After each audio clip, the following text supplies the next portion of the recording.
o yortoyi saare Galile wootere wiitende Kafarnaum o woni e jangindi ñande ñalawma foftere.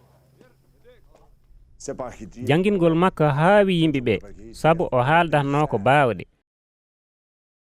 Neɗɗo gooto moolaaɗo ruuhu tonwuɗo ina wonno e batirɗe he.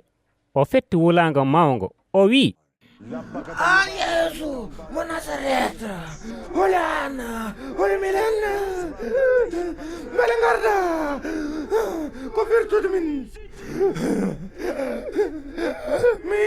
mboɗandi holi an ko a cenel Allah. Yeesu furimo wii, deƴƴum jalta e makko. seyɗaani o liɓi neɗɗo e hakkunde yimɓe fof yalti e mum tawi waɗaani ɗum hay huuni.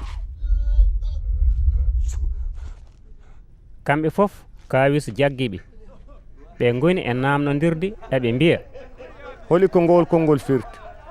hombo yamarira ruuhuji tunwuɗi ɗi baawɗe e sembe ɗi jalta.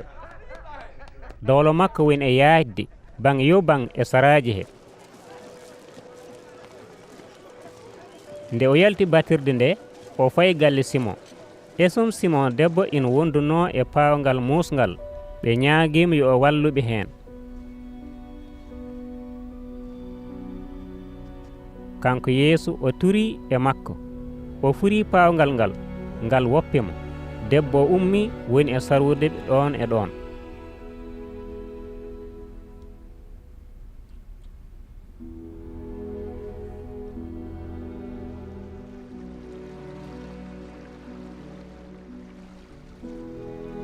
nden yahi ha mutal naangi kala joginoɗo ñawɗo addi ɗum e makko.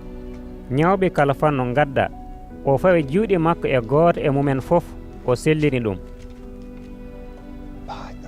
seyɗeneeji ngoni e yaltude e yimɓe heewɓe ina ngulla ina mbiya, kon woni mi Allah.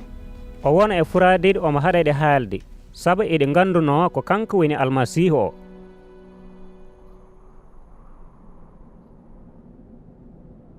nden weeti o yalti o heɓoyi nokku teeyɗo jaman o yiilima ha yiitemo yiɗi haddemo sertude e mum.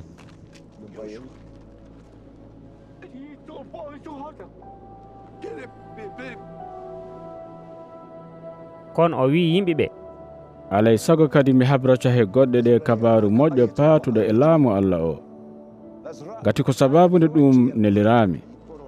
o woni yeynude e nder batirɗe diwan Yude.